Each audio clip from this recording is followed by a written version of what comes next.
¿Sabemos cuál es la senda de la transición ecológica? O mejor dicho, ¿las sendas? Y aún más importante, ¿seremos capaces de seguirlas? En esta nueva serie de podcast exploramos las sendas que debemos transitar, por estrechas que sean, para lograr un futuro más verde y más justo. Bienvenidos y bienvenidas a Sendas, un podcast por y para la transición ecológica.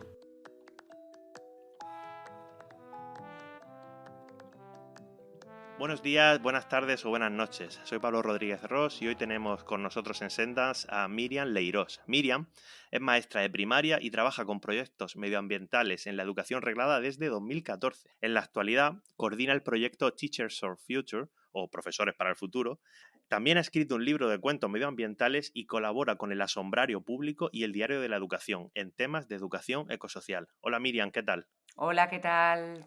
No se me ha olvidado nada, ¿no? Está todo correcto. Está todo perfecto, sí. Bueno, no sé si quieres lo de la experta, lo de experta independiente en la Asamblea Climática, pero Es verdad vamos, que también has participado en la Asamblea Ciudadana del Clima que se ha sí, organizado desde el Estado, ¿no? Como sí, miembro del panel de expertos.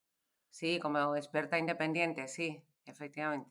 Sí, sí, bueno, eso, a ver si grabo un episodio de ese tema porque la verdad es que, bueno, ahora está empezando a salir los resultados, ¿no? De las propuestas ciudadanas y bueno, a ver cómo va avanzando, pero es ciertamente interesante ver el resultado, cómo ha quedado y sobre todo, yo creo que a lo mejor en algún episodio podemos tratar cómo ha sido desde dentro, ¿no? Para los que habéis estado ahí en un proceso que mucha gente no sabe, que ha sido bastante privado para proteger la identidad de la gente, pues cómo ha sido estar en eso desde dentro. A lo mejor ahora a lo largo de la conversación acabamos hablando de ello, ¿verdad? Perfecto, perfecto, porque es un proceso súper interesante, sí, sí. Bueno, pues como bien sabes, yo tenía muchas ganas de grabar este episodio, ¿no? Para hablar de educación formal, ¿no? Y del papel de la educación formal en la transición ecológica, entre otras cosas porque mi madre es maestra, ¿no? Y como tú, entonces siempre es un tema que he vivido relativamente cerca, porque aunque yo no he sido docente, obviamente, y no soy maestro, y sobre todo a según qué edades, pero sí que he vivido muy de cerca, ¿no? Pues muchas veces hablando en mi familia, pues cómo explicar según qué términos, cómo hacer según qué actividades para que los niños y las niñas pequeños y pequeñas se interesen por estos temas, o mejor dicho, se conciencien, ¿no? En líneas generales, cuando hablamos de transición ecológica, a muchas personas les viene muy rápidamente el papel que tiene que tener la educación, ¿no? Yo creo que es un poco un comodín, en el sentido que cada vez que a la sociedad se le plantea un problema que es ciertamente complejo de solucionar, y en el largo plazo siempre el comodín es la educación, ¿no? Lo cual a mí me parece que os carga a vosotros de una responsabilidad en exceso, pero esto es mi opinión, ¿no? En este caso hablamos, o vamos a hablar a lo largo de este episodio, de educación formal o educación reglada, ¿no? Y ya hablaremos también de educación ambiental, pero en otro programa, aunque Miriam, tú, pues, si quieres comentar cualquier cosa, pues podemos hablarlo. Así que para empezar, yo te quería preguntar, ¿cuál es para ti la situación de la educación ecosocial en la educación reglada actualmente en nuestro país? Bueno, en este momento estamos casi a punto de estrenar una nueva ley educativa, que es la LOMLOE, que se estrena, por decirlo de alguna manera, es decir, que se implanta en el próximo curso y solamente en los cursos impares, ¿no? Después, en el siguiente curso educativo se implantará plenamente. Esta ley, que se ha tratado de politizar y que se intenta politizar, como casi todo en este país, lo primero que quisiera decir es que es una ley que está fundamentada en disposiciones y argumentos de la propia Unión Europea, en lo que defiende también la UNESCO y la propia ONU, ¿no? Entonces, no es algo que este partido político, este gobierno, se haya sacado de la manga tratando de poner ideología, como se ha dicho, sino que está siguiendo preceptos e indicaciones de instituciones, de gobiernos y de organizaciones. Incluso la OCDE, que es un organismo económico que no me encanta precisamente porque se dedica a medir económicamente, pero que también es quien elabora las pruebas PISA, habla de esta necesidad de hablar de estos temas de transición y habla incluso de pedagogías transformadoras en contacto con la comunidad. Respecto a la ley en sí misma, pues que es novedosa en cuanto a que contempla términos como los límites planetarios, el concepto ecosocial, es decir, hay bastantes novedades. para mí debería ser más ambiciosa, dado la situación que tenemos, es decir, la situación de cambio climático y la situación de emergencia es la que hay y realmente debería ser un poquito más ambiciosa. Pero es cierto que es totalmente un punto de inflexión respecto a todo lo que teníamos y a lo que empieza a implantarse. Como punto cojo que veo es que si no hay una obligatoriedad de formación del profesorado en esto, corremos el riesgo de que esto sea un tema más que los niños asumen, memorizan, ponen en un examen y ya está, y entonces no se permea. Esto es como quien estudia los sectores de la producción. Necesitamos una formación del profesorado en este aspecto para tener esa conciencia de la necesidad de esta educación y que realmente se lleve de forma pedagógica, no como un contenido más. Sí, muchos pensamos, incluso hemos escrito artículos, yo escribí uno hace tiempo defendiendo que debe reforzarse la cuestión de la transición ecológica de manera transversal a los estudios y ya incluso saliendo de la educación infantil o la educación primaria o secundaria, sino también en la universidad, ¿no? Y yo sí que he detectado también el mismo problema que tú estás, bueno, que has dejado entrever, que es en cuanto a la propia formación de los formadores, ¿no? Es decir, si queremos que los alumnos y las alumnas, ¿no?, pues reciban una buena formación en transición ecológica, transición ecosocial, como se le quiera decir, claro, el grado de formación de los profesores y maestros es súper importante. ¿Tú crees que actualmente dicho grado de formación es suficiente o habría que incidir más en ese aspecto? Claro, ¿quién está formado? Pues quien ya tiene esta sensibilidad con el tema, quien ya se ha buscado formas de autoeducarse o autoformarse porque conocían este problema y por lo tanto han intentado satisfacer esta curiosidad, formarse, pero que son las personas que ya estamos concienciadas con este tema. Hasta el momento hay muy poca formación ofrecida en este aspecto dirigida a profesorado. Si tú buscas un máster, casi todos en este aspecto para llevar a cabo no solo temas de formación en aspectos de cambio climático, sino incluso de educación ambiental, ecosocial, etcétera, casi todo va dirigido al mundo de la empresa, ¿no? Lo que se ofrecen son másters de responsabilidad social corporativa o cosas así, pero no a nivel educativo. Y cuando se habla de innovación educativa, también la innovación casi toda va dirigida a la tecnología, cuando esto también es una forma de innovar. Necesitamos introducir estos temas que son novedosos, no son novedosos en la sociedad, pero sí son novedosos en educación. Pero esta carencia formativa yo creo que ocurre en todos y permíteme este inciso, ¿no? En muchas temáticas, quiero decir, los funcionarios tenemos una obligación de formarnos un mínimo de horas, pero no dicen en qué. Entonces, si yo soy muy tecnológica, puedo hacer toda esa formación en tecnología. Si yo estoy muy comprometida con el tema de género, puedo hacer toda esa formación en estudios de género. Entonces, una crítica que yo hago a este sistema es que si los docentes tenemos que ir con los temas y ha evolucionado el tema de la diversidad, LGTBI, el feminismo, temas de igualdad y de ambiental, debería haber un mínimo exigido a los docentes en cada uno de estos temas. No puede depender de que tengamos esta afinidad o que tengamos esta responsabilidad cada uno de nosotros. Claro, yo por ejemplo que sí que he hecho mucha divulgación en colegios e institutos y sí que se nota un cambio generacional bastante bestia en cuanto a los alumnos respecto a mi época, ¿no? Yo tengo 30 años y yo y mis compañeros no estábamos tan informados de según qué cuestiones, como por ejemplo las cuestiones de la transición ecosocial, como muchos alumnos están informados ahora, ¿no?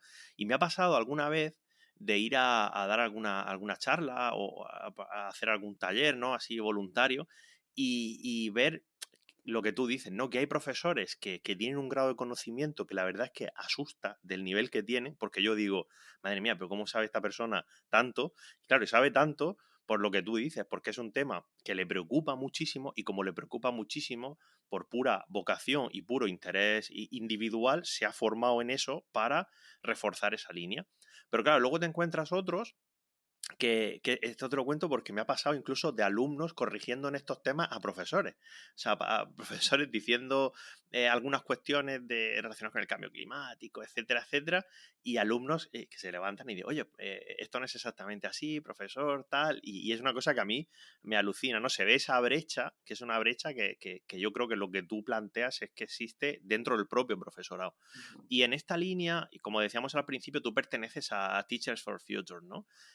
Cuéntanos un poco cómo crees, por ejemplo, que Teachers for Future puede ayudar a mejorar esta situación. Pues mira, Teachers for Future, que es un colectivo precisamente de profes que está preocupado por este tema y que veíamos una gran carencia en este aspecto y una ausencia, pero que sí también sabíamos que éramos muchos teachers desperdigados por todo el país. Entonces, nació por una parte para aunar esfuerzos y también para sentirnos arropados entre nosotros. Como sabes, es una función totalmente de voluntariado. Todos tenemos nuestro trabajo por la mañana o en la jornada laboral que corresponda. Y lo que hacemos es ofrecer horas de nuestro tiempo libre, incluso restándoselo a nuestra familia, para elaborar materiales o acciones. Y ahora te comento. Materiales respecto a que había muchísima carencia en este aspecto y creíamos que había que generar un banco de recursos que el profesorado pudiese llevar al aula y tratando de facilitar esto lo máximo posible. Es decir, un profesor, a pesar de la fama de vacaciones que podamos tener, tenemos muchísimo trabajo burocrático detrás. No solo son las clases, cada vez tenemos más carga burocrática.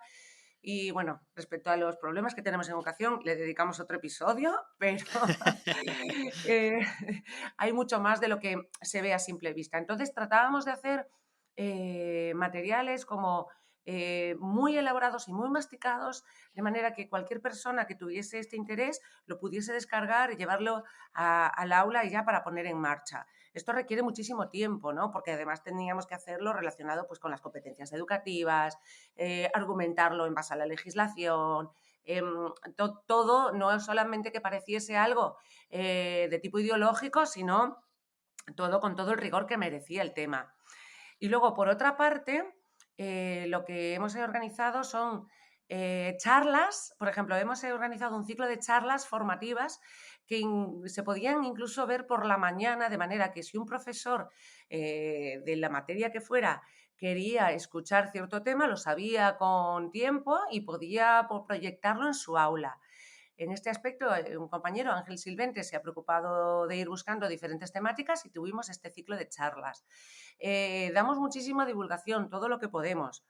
¿Y Perdón, cuál es el...? Ángel Silvente es de Murcia, ¿no? Sí, señor, es Ah, de es que Murcia. Ángel, yo participé en el ciclo de charlas, me estoy acordando Ah, ahora. bueno, tú fuiste uno Sí, sí, estaba pensando, digo, sí, aquí he participado yo, ¿verdad? Sí, Sí, sí, sí, sí, sí, sí. sí, Sí, sí, no, no, pues efectivamente. una iniciativa chulísima. Yo no sé cuántos alumnos se conectaron a escuchar, fue alucinante, sí, sí, sí. Claro, y Bueno, ahí perdona, sigue, fíjate sigue. que matamos a dos pájaros un tiro, es decir, estamos dando formación online al profesorado y al alumnado.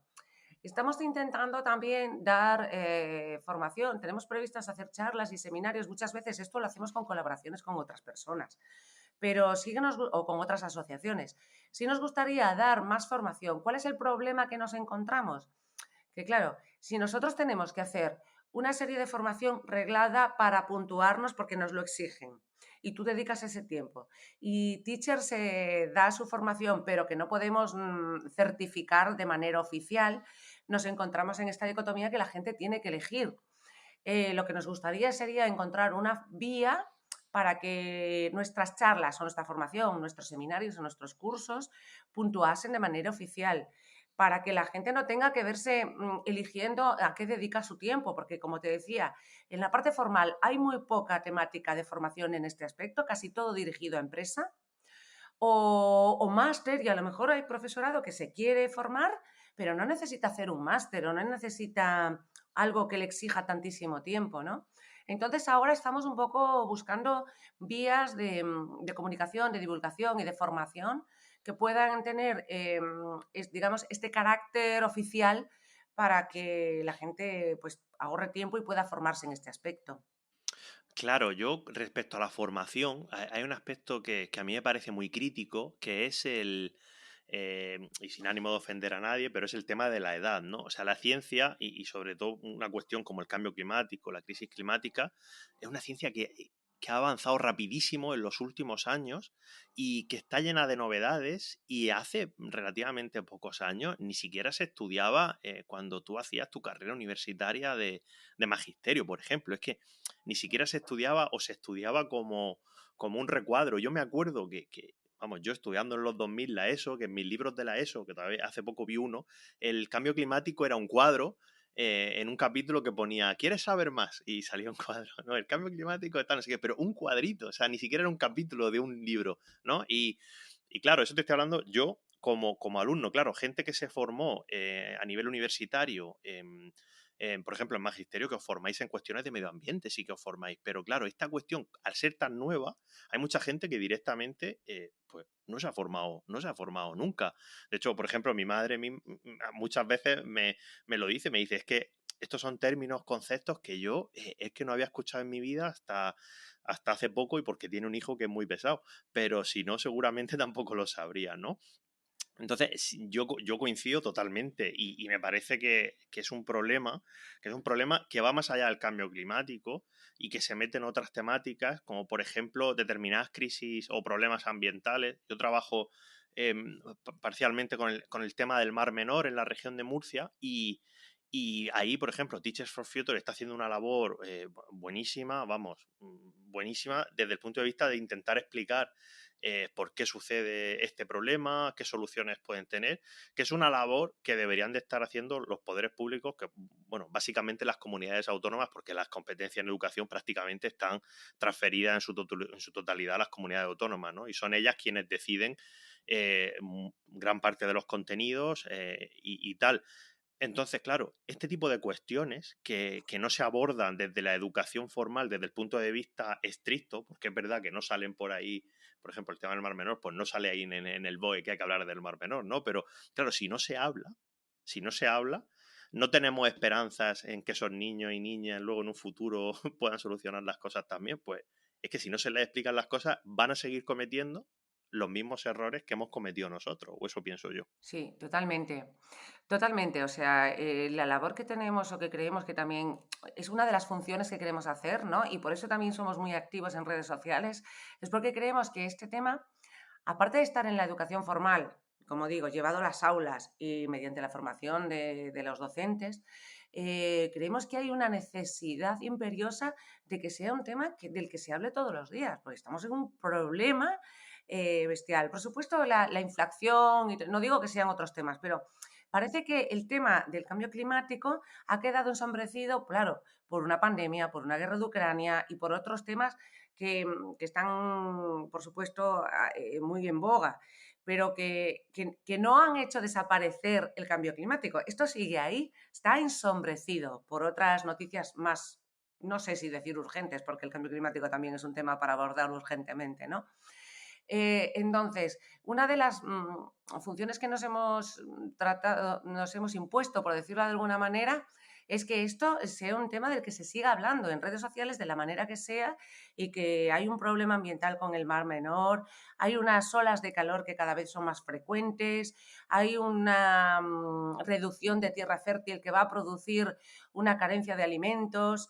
Hay un montón de temas que la gente no asocia directamente al cambio climático. Las migraciones, por ejemplo, todo este año hemos estado elaborando en un grupo de trabajo materiales sobre migraciones climáticas en colaboración con Open Arms. Es decir, no es casualidad que cada vez lleguen más cayucos o pateras. Si tú tienes una tierra infértil en la que no crece nada y te vas al pueblo de al lado y tampoco, y hay guerrillas por el control del agua, al final es una cuestión de supervivencia. Y esto, la sociedad en general no relaciona esto con el cambio climático. Entonces, tratar de que esto sea un tema generalista, que llegue a la población en general, para que tú, si luego en el aula das cierta información y el niño o niña llega a casa y lo comente, que no te puedas encontrar con una aversión en el tema por desconocimiento en la familia, ¿no? Porque tú lo decías, a veces hay cuestiones de tema generacional que no se conocen. Entonces tú imagínate un niño o niña que diga, claro, es que cada vez llegan más inmigrantes por una cuestión de supervivencia por las sequías del cambio climático. ¿Quién te ha dicho eso? No, la maestra. Pues vaya tontería, porque esto es lo que... Luego también hay mensajes sociales por parte de partidos políticos. Entonces, es necesario también que haya un mínimo de conocimiento por la sociedad, para que no se genere este enfrentamiento y para que la propia sociedad conciba todos estos tentáculos del cambio climático. Entonces, los niños y niñas muchas veces son transmisores de esos conocimientos que nosotros les damos, pero tiene que haber una recepción en las familias. Para eso hay que tener un nivel mínimo, porque si no se puede crear esta adversidad, ¿no? Y que se ponga muchas veces incluso en tela de juicio a los docentes. Fíjate que hay comunidades autónomas que han querido implantar el PIN parental para ciertos temas, ¿no? Cuanto a la información, el derecho a la información tiene que ser universal y es un derecho humano. Claro, sí, sí, no, además este tema es súper interesante. A mí me afectó de lleno el tema que comentas ahora del PIN parental, porque en la región de Murcia lo intentaron implantar, ¿no? Y llegó a estar como semiaprobado. Iba como a entrar en vigor a partir del inicio del curso, no sé si era el 2019 o el 2020. Y yo siempre voy a mi instituto de educación secundaria a dar charlas acerca de, bueno, pues cuando yo trabajaba en investigación, pues acerca de mi trabajo, del cambio climático, etcétera, etcétera. Y bueno, y me acuerdo que iba a empezar el curso y me escribieron del instituto, oye, tal, ¿quieres venir? No sé qué. Dije, sí, claro, como siempre. Y me dijeron, bueno, ten en cuenta que ahora este año va a entrar el PIN parental y claro, tu tema, que es el cambio climático, no pertenece al currículo de la gente de primero de bachiller o algo así, o cuarto de la ESO, explícitamente, por lo tanto, los padres tienen que autorizar que, y yo decía, pero vamos a ver, pero ¿cómo que los padres tienen que autorizar que el niño y la niña, bueno, que ya son bastante adultos, ¿no? Reciban información acerca de un hecho científico, ¿no? A mí me parece que el propio PIN parental, encubierto de muchas maneras, era un veto a la información puramente científica. O sea, es decir, es que un padre, una madre podían decidir que su hijo no escuchase de cambio climático de la misma manera que a lo mejor la semana siguiente no querían que su hijo escuchase de vacunas. Y luego hemos tenido la pandemia, imagina O de si... menstruación. Fíjate tú, claro, que en el siglo XXI una niña no tenga información sobre la menstruación porque consideran que eso es algo que se tiene que tratar en casa. Cuando la menstruación no es una cosa que avisa o llama a tu puerta y te dice, no, es que llego ahora. No, eso es un tema que se trata desde ciertas edades precisamente por la diversidad que hay. La información es un derecho universal, no se puede vetar esto en educación, ningún tema que sea, yo no te digo de contenido político, por supuesto, pero la información científica, lo que garantiza un mínimo de formación a las personas que se están formando. Pues es casi inaudito como tener que entender que es imposible una guerra en el siglo XXI, ¿no? Entonces ahí tenemos que ser reivindicativos, ¿no? Porque el callarnos, al final, yo soy de las que pienso que uno cuando calla consiente y es cómplice del sistema y cómplice de los abusos. Entonces, bueno, esta también es una de las labores de Teacher for Future, denunciar de las maneras que podemos. Claro, y en esta misma línea, yo creo que con el cambio climático ha sucedido un problema que ha trascendido hasta la educación, que seguramente tú me des la razón en esto, y es que, claro, el cambio climático es un fenómeno científico. Es un fenómeno científico que está constatado y ya está, ¿vale? Y ahí tienes evidencia científica para enterrarte en ella, y, vamos, de sobra. Ahora bien, ¿qué es lo que pasa? Que determinados partidos políticos negaban el cambio climático desde un punto de vista ideológico y han estado muchos años negando el cambio climático. Entonces, cuando tú niegas un hecho científico, lo que estás dando a entender es como que no es un hecho científico, como que es un hecho político sobre el cual yo puedo tener una opinión y tú puedes tener la tuya, ¿no? Y eso me ha parecido siempre, sobre todo esta última década, súper, súper peligroso. ¿Por qué? Porque es lo que pasa. El resultado de esto es lo que estamos viendo ahora. Lo que estamos viendo ahora es que existe una polarización muy fuerte en este asunto y viene de que mucha gente ha estado intentando vender, me repito, un asunto científico como si fuera una cuestión política. No obstante, la transición ecológica, y esto sí lo hemos comentado en este podcast un montón de veces, sí que es política, porque sí que es cómo afrontamos el cambio climático, es decir, cómo lo afrontamos. Y hay muchas maneras de afrontarlo y hay muchas medidas. Bueno, debatamos sobre ellas. El problema es que yo creo que se ha embarrado conceptualmente esta última década con la propia negación del cambio climático, y es algo que yo creo. Claro, yo ya me fui de la educación primaria y secundaria hace tiempo y te quería preguntar si tú has visto que esta polarización ha permeado incluso hasta niveles de primaria. Bueno, a niveles de primaria, incluso del alumnado, claro, porque al final los niños y niñas muchas veces no tienen filtro en esta, entonces tú percibes cosas de su ámbito familiar, pero sí y muy claramente ha permeado en los profesores, ¿no? En el profesorado. Entonces, yo me he encontrado con situaciones, digamos, casi de acoso ya o de condenación al ostracismo por llevar al aula ciertos temas o por tratar de ser reivindicativa o simplemente por ser conocida por estar en Teachers for Future Spain, ¿no? Pues porque se te asocia a cierto partido político cuando no tiene por qué ser así. Es decir, yo lo que defiendo es nuestra base es la ciencia y la ciencia nos está dando esta información. Y ante la ciencia no podemos rebatir. Es que ¿cómo se nos ocurre ahora rebatir si la Tierra es redonda o no? ¿No? O si el Sol sale por el este y se pone por el oeste. O sea, entonces, ¿qué hacemos? Volvemos a la brujería, volvemos a la quema de brujas. La ciencia son los postulados de los que partimos. Independientemente de que después tú puedas coincidir con un partido político que defiende esto o no.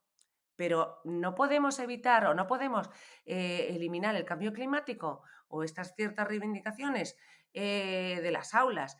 Porque incluso me decían, no, es que tú politizas a los niños porque los llevas a protestas. No, yo no los llevo a protestas. Yo les enseño a que tienen derecho a reclamar un futuro mejor.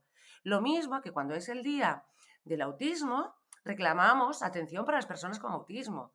Y lo mismo que cuando es el día de cualquier otra afectación social o problema social, reivindicamos esa atención para eso, ¿no? Entonces, claro, de alguna manera tú te pones en la picota y a veces no es fácil, porque tú piensas que dentro de un centro educativo hay una variedad de personas, cada uno con su ideología, pero no diferencian esta parte científica de la ideología o de aspectos incluso personales, ¿no?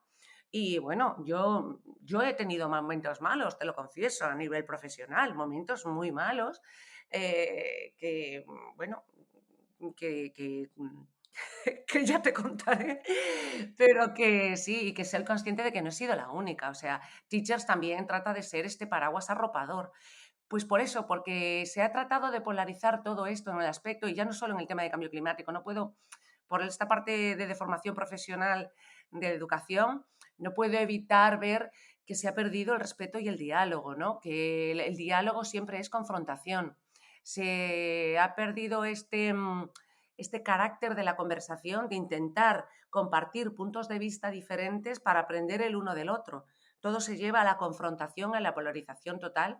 Creo que esto viene de un tema de partidos políticos que les interesa sembrar esto por el divide y vencerás, y que como sociedad en este aspecto tenemos que espabilarnos, ¿no? Y ser conscientes de que hay un intento de manipulación de los pensamientos para que nos despertemos y digamos, la ciencia dice esto y esto es así, no es rebatible lo que dice la ciencia.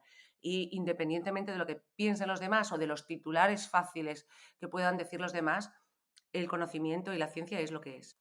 Claro, no, yo estoy totalmente de acuerdo y precisamente creo que el problema con esta polarización y esta imposibilidad del debate que tú pones sobre la mesa viene porque cuando tú niegas un hecho científico, yo creo que es que el debate es que es imposible porque tú no puedes llegar a un acuerdo con alguien que niega la existencia de eso. O sea, es como una cosa tremendamente absurda que la cual origina polarización, origina imposibilidad de debate, pero yo me reafirmo, es porque hay una parte que niega que exista ese problema. Entonces, cuando tú niegas que existe el problema, nunca te vas a poder dialogar acerca de las soluciones para el problema, porque si el problema no existe, no voy a hablar de soluciones. Y todavía estamos con esas, ¿no? Y claro, esto en nuestro país ha sido un poco así, los países de nuestro entorno, pues en algunos sí que es cierto que ha sido bastante diferente, ¿no?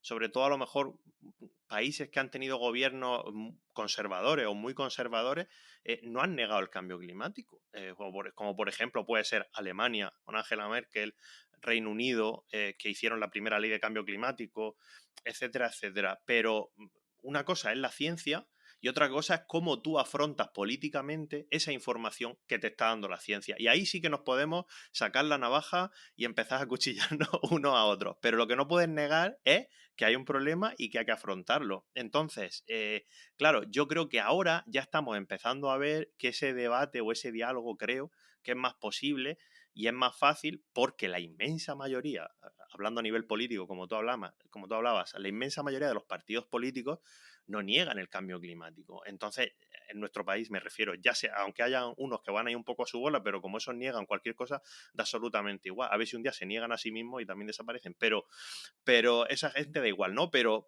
yo creo que sí es posible. Y yo he participado en reuniones, en debates con gente, ya te digo, de la inmensa mayoría de partidos políticos, y en lo que se difiere ahora es en cómo lo afrontamos. Y hay gente que te dirá, bueno, pero es que afrontarlo de según qué maneras es prácticamente negar el cambio climático. Yo te diré, bueno, vale, sí, pero ya es un avance, porque si ya no niegas que exista un problema, ya podemos movernos. Esto lo hemos visto con el Mar Menor también, volviendo al tema que te comentaba, es muy análogo, porque durante varias décadas había investigadores diciendo, oye, que aquí hay un problema, que esto va a reventar, etcétera, etcétera, y se negaba, pero de una manera, o sea, hubo un consejero de Agricultura hace 10 años que decía que el Mar Menor presentaba síntomas de eutrofización por las cremas solares. O sea, eso se ha llegado a decir, o sea, un grado de negación brutal, y si estaba el agua transparente, el Mar Menor se había recuperado, etcétera, etcétera, hasta que ya es tan obvio. Y entonces con el Mar Menor es un poco lo que se está viendo, yo creo, con el cambio climático, que la gente ha dicho, bueno, tenemos un problema. Está empezando a decir, tenemos un problema porque lo estamos viendo, tenemos un problema. Ahora vamos a discutir cómo lo afrontamos, ¿no? Y yo creo que ahí la educación formal tiene muchísimo, muchísimo que hacer. Sí, mira, por una parte, para haber un debate, para tener un debate, hace falta un mínimo de formación en ese tema que se va a debatir. Yo no creo que ningún político niegue el cambio climático porque no quiere oír a la ciencia. Es decir, nadie que haya llegado a cierto nivel político es tonto, ¿no? Es decir, hay una inteligencia.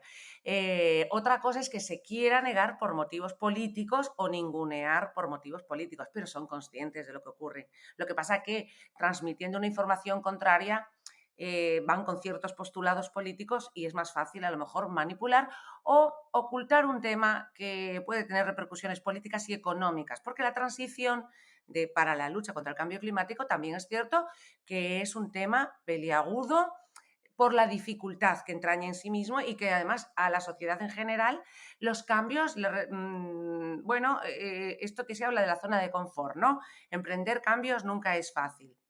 Desde la parte de la educación, fundamental el hablar también, no solo de cambio climático, sino de esa necesidad, de cómo se lleva a cabo, trabajando en adaptación, en mitigación, que estos conceptos, como decíamos antes, tienen que llegar también a la población en general. Y luego podemos debatir, y esto, claro, a lo mejor no compete tanto al alumnado, aunque sí podemos formar alumnado, que eso es algo que tratamos de hacer, con opinión pública que se tenga en cuenta. Igual que se ha hecho esta asamblea climática en el gobierno, tenemos que también generar ciudadanía con capacidad de debate desde el respeto, ¿no? Una cosa que estamos tratando de emprender desde Teachers es el cambio desde lo local, para que luego, bueno, cada uno tiene la capacidad de maniobra que tiene. Evidentemente los gobiernos a nivel estatal mueven mucho más, pero desde el profesorado, desde lo que llamamos la pedagogía de aprendizaje basado en proyectos o aprendizaje y servicio, se pueden hacer muchas cosas y se hace al alumnado consciente. Y esto no quiere decir que el alumnado tenga que dar la solución al problema, porque muchas veces se dice, no, es que claro, los niños y las niñas tienen que estar preparados para solucionar este problema y serán las generaciones del futuro. No, bastante es que le dejamos el problema como para hacerles responsables de la solución. No, la solución tiene que venir ya, no podemos esperar a que estas generaciones se incorporen a la sociedad adulta.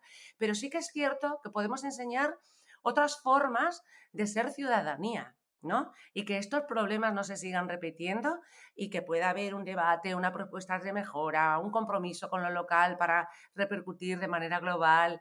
Y la educación también tiene que llevarse, aún siendo educación formal, más allá del aula, ¿no?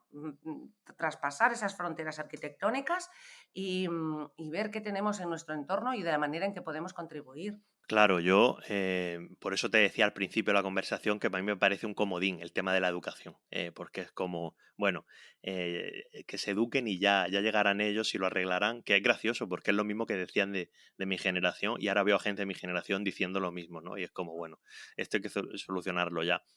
Yendo un poco al tema de la pedagogía, ¿no?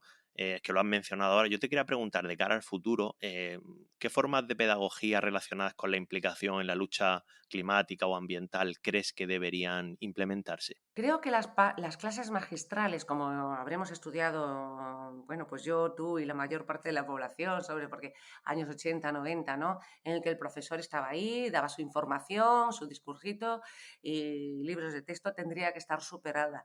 Sí que tendríamos que llevar a cabo un aprendizaje basado en proyectos o aprendizaje y servicios mediante la involucración. Esto no es algo que me saque yo de la manga, ¿eh? La propia, como te decía, OCDE habla de estas pedagogías transformadoras en colaboración con con la comunidad educativa, que no solo tienen que ser padres o los miembros del consejo escolar. O sea, también cuando nosotros educamos en un centro educativo, ese centro educativo está en un barrio, tiene unos proveedores locales, tiene una serie de instituciones. Entonces, hay que educar a los niños y niñas para formar parte de esa sociedad de manera activa. Fíjate que también UNICEF y la propia ONU tienen, incluso el Consejo Europeo, hablan también de la participación de los niños y niñas en la sociedad, de que se les dé escucha activa. Para esto necesitamos, como decía antes, un proceso de preparación, de formación mínima, para que luego ellos también tengan voz a la hora de ver, oye, ¿qué sociedad quiero? ¿Cómo quiero mi barrio? Solamente viendo la implicación con el medio puedes sentirte que formas parte de algo que quieres cuidar. Si tú el cambio climático o el cuidado medioambiental lo estudias solo en un libro, como decíamos antes, lo vomitas en el examen, ya está. Entonces, es necesario salir, ver en el medio qué implica el cambio climático en mi barrio. ¿Tienen unas canalizaciones de agua suficientes para que cuando haya lluvias torrenciales esto no repercuta en el barrio? ¿Hay proveedores locales que podemos ayudar, con los que podemos colaborar, con los que podemos establecer un comercio de cercanía, con huella climática o huella de CO2 cero? ¿Tenemos espacios de sombra, dado que cada vez hace más calor y la gente no puede salir? Y lo que es tremendo, que cada vez escuchamos más, ¿no? Que la gente se va a los centros comerciales o a los cines para tener aire acondicionado, para estar en sitios fríos. No podemos pasar la vida en centros comerciales, ¿no? Habrá que habilitar zonas de sombra, zonas de espacios comunes, de convivencia. Y esto se puede hacer desde las escuelas que abran la ventana al mundo, porque no estamos generando ciudadanos que se van a incorporar en otro planeta, se van a incorporar en esta ciudad o en este barrio en el que se están criando. Totalmente, totalmente. Y ya saliendo un poco a lo mejor de la educación, ¿no? Yendo también un poco a la comunicación, así en líneas generales de esta cuestión, ¿qué otras formas de educación o comunicación consideras relevantes de cara a la sociedad? Eh, bueno, consideras que hay que poner en práctica, ¿no? O, por ejemplo, has sacado al principio de la conversación el tema de la Asamblea Ciudadana del Clima, ¿no? ¿Tú crees que es una herramienta que complementa, bueno, todos los aspectos educativos que tú estás comentando ahora o no? ¿O lo consideras algo que, bueno, que no tiene nada que ver y que no sirve para mucho? No, yo si de mí dependiera, si me dices, pide un deseo, pues yo crearía asambleas ciudadanas en todos los municipios, ¿no? Primero, porque es una forma de volver a generar vínculos entre los ciudadanos. Estamos en una época de un completo individualismo y de una falta de compromiso total. La mayor parte de las asociaciones con las que hablo no tienen relevo generacional. Entonces, yo creo que las asambleas, además, que generan este vínculo, como te decía, un apego al entorno y una querencia de mejora. Y luego supone además un intercambio de saberes importantísimo, intergeneracional, ¿no? Lo que han vivido mis padres o mis abuelos no es lo mismo que estoy viviendo yo, y ese intercambio de saberes es súper enriquecedor. Y luego genera también el contemplar puntos de vista distintos que nos llevarían a desarrollar el espíritu de la tolerancia. Yo crearía asambleas municipales en todos los municipios, porque, claro, partirían primero de un proceso de formación, ¿no? Tú no puedes tomar decisiones a ciegas, entonces tienes que tener un mínimo proceso de formación. Y después, pues en esto hay un montón de metodologías, ¿no? De diseños participativos, esto se estudia y hay un montón de cosas así para poder tramitar o para poder hacer estas asambleas y que diesen con soluciones locales. Si en los 8.000 y pico municipios que existen en España se pudiesen tomar pequeñas decisiones de mejora en las que la ciudadanía está implicada y que no se le dice, no, es que ahora lo vas a tener que hacer así, vas a tener que pagar la bolsa y lo vas a tener que hacer así. No, vamos a decidir que vamos a reducir la bolsa porque sabemos que no es bueno. No, porque al final 5 céntimos, bueno, pues el que más y el que Te menos lo refieres puede pagar. a la bolsa de plástico, no a las A la bolsa bolsas de de, plástico, no sí, a la a medidas. bolsa, no a la bolsa a la bolsa del IBEX y algo No, así, no, no. no a la bolsa como término más económico. Claro, me refiero a que ciudadanía sencilla de todo tipo, ¿no? Que forme parte de las asambleas ciudadanas pueden llevar a dar con soluciones de mejora que sean por el bien común y no porque vengan soluciones desde arriba impuestas que generalmente son de carácter punitivo. Es decir, que más que educar lo que hacen es ir por el sistema de sanciones. Y la ciudadanía, cuando se la forma, es capaz de tomar decisiones importantísimas, pero es que además desde la involucración, lo que genera como te digo, esta gana de mejorar el entorno. Creo que esa es una cosa importante, pero a nivel general, yo tampoco entiendo cómo no hay una campaña informativa masiva en los medios de comunicación del cambio climático. La ha habido cuando ha habido grandes, bueno, lo vemos con los accidentes de tráfico, ¿no? Que hay unas campañas bestiales. Las ha habido con el tema del tabaco, del tabaquismo. Las ha habido cuando ha habido un problema con las drogas como un problema social. Ahora tenemos un problemón, el cambio climático es un problemón. Entonces, no entiendo que no haya una campaña de comunicación masiva por todos los medios, incluso pagada por el Estado, en el que informe de que este es un problema real, que estamos aquí, que lo tenemos de encima y que tenemos que arrimar el hombro, que esto no puede ser un problema que nos toque solo cuando venga una ola de calor, que de pronto nos acordamos de que este tema existe. Sí, me hace gracia porque es lo mismo que comentó Isabel Moreno, que vino hace unos episodios de Televisión Española y comentaba eso, que ella notaba que también hacía falta, bueno, que este tema estuviera más presente en todos los medios. Sí que es verdad que, bueno, en cuanto a los medios, pues hay unos medios que son públicos, unos medios que son privados y al fin y al cabo los que son privados, pues muchas veces quien los financia son entidades que, por ejemplo, han promovido el negacionismo del cambio climático o tienen intereses directamente en los combustibles fósiles.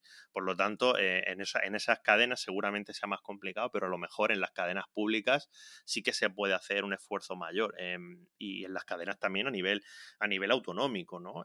Por ejemplo, en Baleares sí que tenemos aquí IB3, que es el canal de Baleares, tiene una programación ambiental que es alucinante. O sea, básicamente cada vez que la pones, un grupo de señores yendo al monte, otra gente yendo a pescar, o cómo se cocina con cosas de aquí. Es una cosa, a mí me gusta mucho porque de verdad aprendes un montón desde el punto de vista ambiental y luego desde el punto de vista del cambio climático también es un tema que se trata mucho y que bajo mi punto de vista la verdad es que se trata muy bien. O sea que sí, y luego el tema de hacerlo en cada municipio, una asamblea, claro, a mí me hace mucha gracia a veces, como siempre nos olvidamos de los municipios. ya nos olvidamos mucho de las comunidades autónomas, pero en cuanto a su responsabilidad me refiero, porque claro, o sea, aquí el IPCC, el Panel Gubernamental de Expertos en Cambio Climático, incide muchísimo en que para afrontar el cambio climático hace falta que se establezcan sistemas de gobernanza multinivel. ¿Eso qué quiere decir? Eso quiere decir que tú no puedes echarle la culpa de lo que sea ni a la Unión Europea, ni al Estado, ni a tu comunidad autónoma, sino que también se la tienes que echar a tu municipio. O sea, si tu municipio, y sobre todo en un país como España, en el cual tiene una población súper dispersa y súper concentrada en grandes ciudades, que hay municipios aquí que tienen un poder simplemente por la masa poblacional que tienen, que es incluso superior a algunas comunidades autónomas.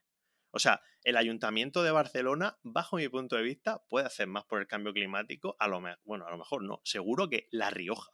No sé si me explico. O sea, pero muchísimo más. Entonces, claro, no ponemos el foco en los ayuntamientos para este tipo de cuestiones, ¿no? Y a mí una cosa que me da especial rabia, porque al fin y al cabo los ayuntamientos son las administraciones que más cerca están de los ciudadanos y las ciudadanas, ¿no? Y que más deben bueno, de hacer suyos las preocupaciones de los ciudadanos y de las ciudadanas y tal. Y muchas veces, bueno, cuando los ves echando balones fuera con el tema del cambio climático, da bastante rabia. Y ya para acabar, te quería preguntar, por si se te ha quedado en el tintero, porque ya has ido diciendo un montón de cosas en esta línea, ¿no? Pero bueno, te quería preguntar cómo podemos conseguir que la educación formal incluya de una manera más sólida, y no solo sólida, sino persistente, es decir, que se incluya bien y que siga en el currículum educativo, es decir, no que se incluya bien y luego se la carguen, ¿vale? Que se incluya la perspectiva de la transición ecológica y pues que podamos conseguir, bueno, pues que estas nuevas generaciones que vienen, pues colaboren a conseguir un futuro más verde y más justo, que es nuestra responsabilidad, pero bueno, si nos pueden ayudar tampoco nos quejaremos. Bueno, antes de nada necesitaríamos un pacto de Estado para que no se cambiase otra vez la ley educativa cuando haya nuevas elecciones y otro partido político. Pero fíjate que la Unión Europea ha publicado en este año la Green Comp, ¿no? Que son las competencias en materias de sostenibilidad. Y es como una especie de cuadro referencial, no es normativo, no es prescriptivo legislativamente, pero sí es un cuadro referencial de las habilidades que tendría que tener una persona para llevar a cabo una vida sostenible. Entonces, igual que tenemos las competencias que vienen prescritas de la Unión Europea, de competencia lingüística, competencia matemática, competencia digital, ahora ha salido este cuadro referencial. Yo creo que tendríamos que ver la manera en que esto quedase establecido como una competencia más necesaria. Es decir, no solo la tenemos que adquirir nosotros, también todos los que vengan para no repetir ese problema. Y la solución sería pasar por eso, por entender que no solo son acciones puntuales, sino que tenemos que cambiar muchas actitudes y modos de vida, incluido a veces esta reivindicación, como hablábamos ahora, ¿no? A modo local. Pero pues, que queden prescritas así de una manera ya legislativa en los currículos educativos, que quedase instaurada. Porque igual que tú tienes que aprender que hay que tener un mínimo de ética ciudadana, tienes que aprender que tienes que tener un mínimo de ética con el medio ambiente. Porque no es... también hay una falsa percepción de que el medio ambiente es algo que está ahí y yo como vivo en la ciudad, pues no, salgo al bosque como quien va a un parque temático. No, es que todo lo que hacemos, aunque estés en el centro de Madrid, repercute directamente a ti y a todos los que viven alrededor. Entonces, tenemos que entender la competencia ciudadana o la competencia medioambiental como la nueva competencia que tenemos que adquirir como ciudadanos. A nadie se le ocurre saltarse un semáforo en rojo con un policía delante. Tendríamos que tener en cuenta que no podemos saltarnos ese semáforo en rojo simplemente por ética, porque conocemos las normas, ¿no? Pero si no conocemos las normas o no conocemos cuáles son los criterios o los preceptos para llevar a cabo una vida medioambientalmente sostenible, pues es difícil que nos ajustemos o adquiramos esos hábitos. Entonces yo creo que hace falta este conocimiento generalizado y que esto quede instaurado en educación.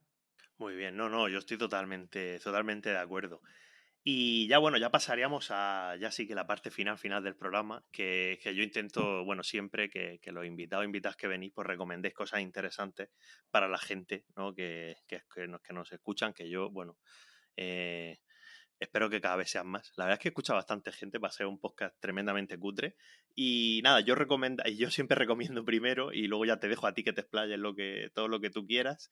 Yo recomendaré un libro hoy que se llama Emergencia Climática, que es de libros.com, es un libro colaborativo que tiene autores como Santiago Sáez, que fue periodista en Climática de La Marea, Laura Villadiego, experta en consumo sostenible, o Beatriz Felipe, que es experta en migraciones climáticas.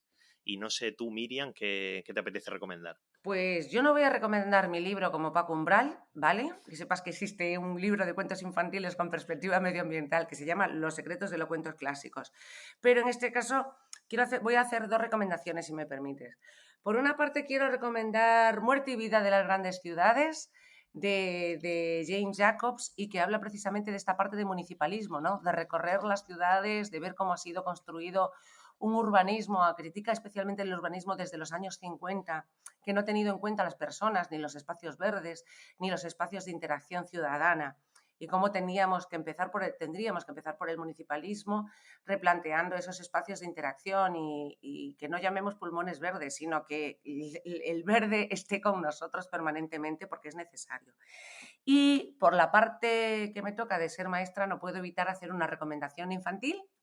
Y en este caso voy a recomendar La protesta, pero porque no podemos olvidarnos, ¿no?, que estamos en un momento de... Bueno, La protesta es de Eduarda Lima, está en Thule Books, y más que nada porque esta protesta se hace desde el punto de vista de los animales que tienen que abandonar ciertas zonas, pues porque ya no pueden estar, o como se ha hecho una explotación de muchas zonas de naturaleza y los animales se han tenido que ir desplazando o han ido simplemente desapareciendo. Digo simplemente como que no han tenido otra vía de escape, ¿no?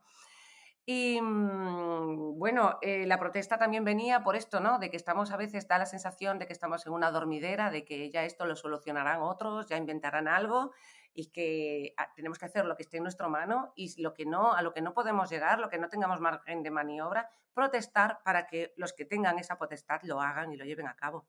Pues muchas gracias, Miriam. Y ya lo ultimísimo, si la gente quiere seguir, tu labor o las cosas que hacéis desde Teachers for Future y demás, ¿dónde te pueden encontrar? Pues en la web, aparte de las diferentes redes sociales, que en todas somos Teachers for Future Spain, excepto en Twitter, que somos future-spain.